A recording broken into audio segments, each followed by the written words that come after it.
Hello students, welcome to online class. My name is Bipin Gupta. I am your mathematics mentor. हमारा topic चल रहा था ratio and proportions.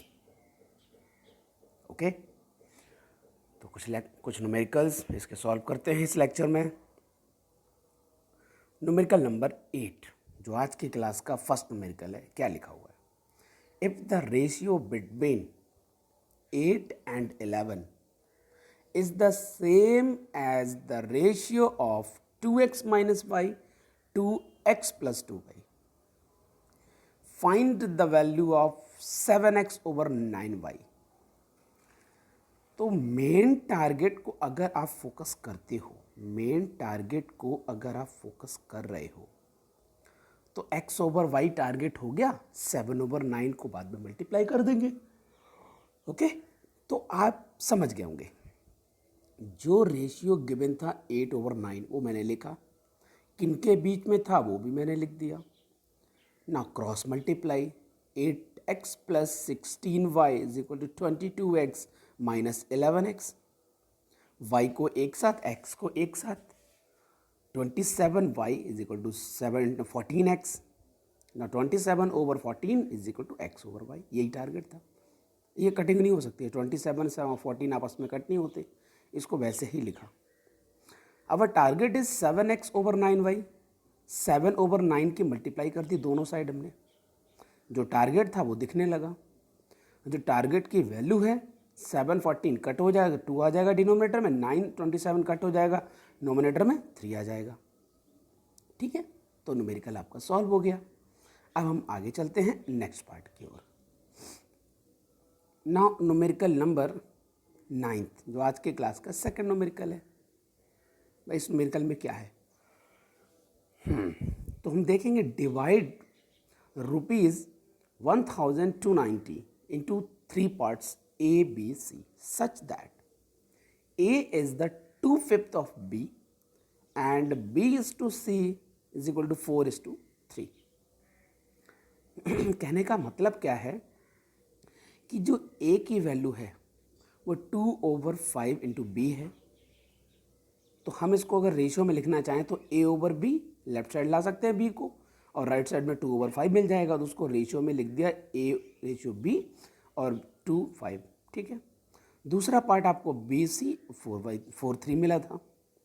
अब आप जरा चेक करें तो A 2 नज़र आ रहा है, मतलब 2A की वैल्यू नहीं बोलेंगे, 2K होता है एक्चुअल में, और B के साथ 5 नज़र आ रहा है, और यहाँ B के साथ 4 नज़र आ रहा है. तो हम कुछ ऐसा कर सकते हैं जो दोनों के लिए B की वैल्यू 1 हो जाए. तो ऐसा क्या किया जा सकता है कि दोनों के साइड B की वैल्यू 1 हो जाए. ये इसका मेथड है, समझ लो आप. अगर मैं इस वाले पार्ट में 5 की मल्टीप्लाई कर देता हूँ और इस वाले पार्ट में मैं कर देता हूँ 4 की मल्टीप्लाई, तो 4 और 5 20 हो जाता है. ये देखो 20 आ गया, तो ए बी वाले में B 20 मिल गया. और यहाँ अगर मैं 5 की मल्टीप्लाई करता हूँ तो BC वाले में भी ये आपके पास 5 की मल्टीप्लाई करने के बाद 20 आ गया. तो रेशियो में तो दोनों साइड डिवाइड करेंगे तभी कोई फ़र्क नहीं पड़ेगा. तो मैंने यहाँ पर आपकी 5 की मल्टीप्लाई की तो 20 रेशियो 15 हो गया, और इसमें 4 की मल्टीप्लाई की तो 8 20 हो गया. अब जरा चेक करो, AB जो है वो 8 20 है, BC जो है वो 20 15 है. इसका मतलब 20 कॉमन है, तो आप ABC को एक साथ लिख सकते हो 8 20 15. रेशियो में लिखा हमने. तो उस हिसाब से A की वैल्यू क्या होगी 8K, B की वैल्यू क्या होगी 20K, और C की वैल्यू क्या होगी 15K. जब भी रेशियो में कोई चीज़ होती है उसको K या X के साथ लिखते हैं. और अगर मैं 8K 20K और 15K सभी को ऐड कर दूंगा तो वो किसके बराबर आना चाहिए? 1290 के बराबर आना चाहिए. इनको ऐड कर दो तो 20 प्लस 15 35, 35 प्लस 8 43, 43K की वैल्यू आ गई है 1290. 43 से 129 को कट करेंगे 3 टाइम्स जाएगा, एक जीरो आ जाएगा 30, तो K की वैल्यू आ गई 30. तो उस हिसाब से A की वैल्यू अगर आप सर्च करेंगे तो 8K थी, 8 मल्टीप्लाइड बाई 30, आंसर आ गया 240 रुपीज़. ऐसे B की value 20K, it means 20 multiplied by 30, answer आ गया 600 रुपीज़. C की value 15K, 15 multiplied by 30, answer आ गया 450 रुपीज़. आई होप आपको ये न्यूमेरिकल पूरा समझ में आ गया होगा। ठीक है, अब हम बात करते हैं नेक्स्ट न्यूमेरिकल की। भाई यहाँ पर ऐसा क्या है नया न्यूमेरिकल में, देख लेते हो। A school has 630 students. The ratio of number of boys to the number of girls is 3:2। यहीं पर होल्ड करते पहले ये पता चल जाएगा कि बॉयज़ कितने हैं और गर्ल्स कितने हैं, यह फाइंड कर लेते। 3:2 रेशियो है बॉयज़ और गर्ल्स का, मैंने लिख दिया है। तो हमने क्या कहा, लेट किया, तो बॉयज़ को हमने 3x कह दिया और गर्ल्स को 2x कह दिया। 3x और 2x दोनों को ऐड करेंगे तो 630 आना चाहिए, क्योंकि वो उन्होंने पहले दिया था। तो हो गया 5x की वैल्यू 630। इस हिसाब से x की वैल्यू हो गई है 120। अब हम बॉयज़ निकालते हैं, तो बॉयज़ 3x था तो 3 मल्टीप्लाइड बाई 126। मल्टीप्लाई मत करना, अभी बहुत चीज़ें कटिंग हो जाएंगी तो टाइम बच जाएगा हमारा।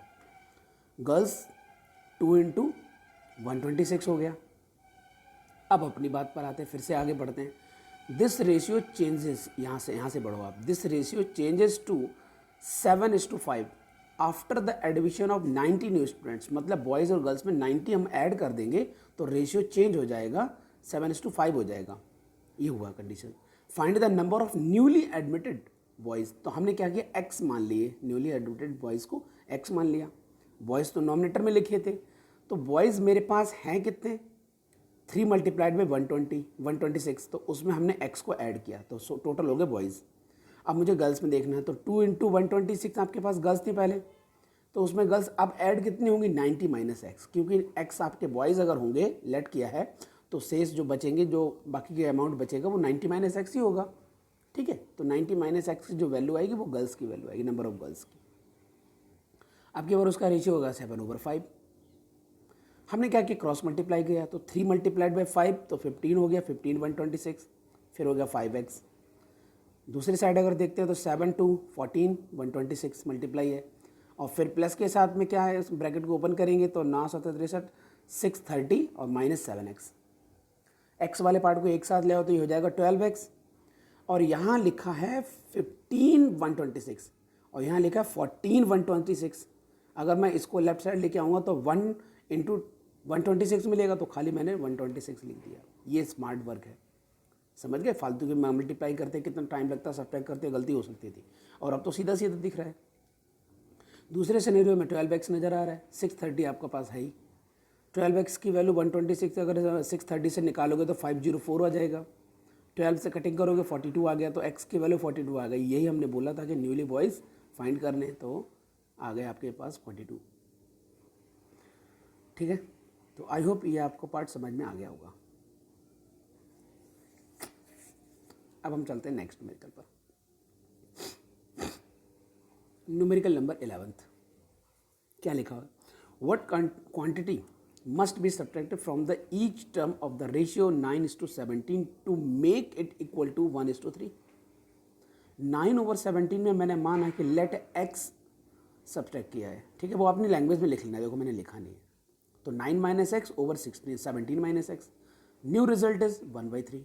क्रॉस मल्टीप्लाई करेंगे तो 27 माइनस 3x 17 माइनस एक्स, तो 3x को मैं राइट साइड लेके आऊँगा तो यहाँ पर आपको 2x मिल जाएगा। 17 को वहाँ 27 के साथ रिलेशन बनाएंगे तो 10 मिलेगा। x की वैल्यू आ गई 5, तो 5 को सब्ट्रैक्ट करोगे तो आंसर आपका 1/3 मिलेगा। ठीक है, ये तो बहुत ईजी था वाट। अब हम ये देखते हैं।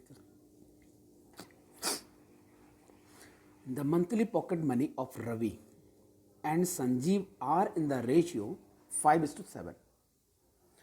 There expenditure are in the ratio 3:5. If each save 80 rupees every month, find their monthly pocket money। ये फाइंड करना है। तो हमने क्या किया, अगर उनके मंथली जो पॉकेट मनी है उसका रेशियो गिवन है 5:7, देख रहे हैं आपको ये रेशियो 5:7 गिवन है। तो रवि की पॉकेट मनी को मैंने क्या 5x बोल दिया, और संजीव की पॉकेट मनी को मैंने 7x कह दिया, कोई प्रॉब्लम नहीं है। अब उनके जो खर्चे हैं उन्हें भी देख लेते हैं। तो उनको हमने 3y और 5y करके लेट कर लिया। भाई ये जो एक्सपेंडिचर है ना, वो उसको हमने क्या देखा, 3y एक्सपेंडिचर हो गया, खर्चा हो गया, और 5y हो गया। तो 5x माइनस 3y ये रवि की कंडीशन है। तो 80 रुपीज़ उसके बच गए, तो इक्वेशन नंबर फर्स्ट हो गई वो। दूसरा, संजीव की मंथली पॉकेट जो थी, पॉकेट मनी 7x थी, उसमें से उसने 5y को खर्च कर दिया, ठीक है, 80 रुपीज़ फिर से सेव हो गए उसकी। दो इक्वेशन, दो अननोन। फर्स्ट इक्वेशन में 5 की मल्टीप्लाई कर रहे हैं, सेकंड में 3 की मल्टीप्लाई कर रहे हैं, तो इससे आपको 15 मिल जाएगा। तो 25x minus 15y is equal to 400 and 21x minus 15y is equal to 240। Minus plus minus कर दो, ये आपका कोई चीज़ कटिंग हो गई है, यहाँ 4x मिल रहा है, ये 160 मिल रहा है, x की वैल्यू सीधा 40 आ गई है। अगर x 40 आ गई तो हमें मंथली इनकम ही निकालनी थी, तो 5x इनकम थी पहले की जिसकी रबी है, तो 5 इंटू 40 आंसर आ गया 200 रुपीज़। दूसरा उसी हिसाब से 280 आंसर आ जाएगा। ये संजीव की आ गई है और ऊपर वाली रवि की है, ठीक है। तो आई होप ये भी न्यूमेरिकल आपको समझ में आ गया होगा। तो आप लोगों ने अच्छे अच्छे न्यूमेरिकल्स कर लिए हैं, ठीक है। मेरे हिसाब से ठीक है, आज का लेक्चर यहीं पर एंड करते हैं। Okay students, good bye.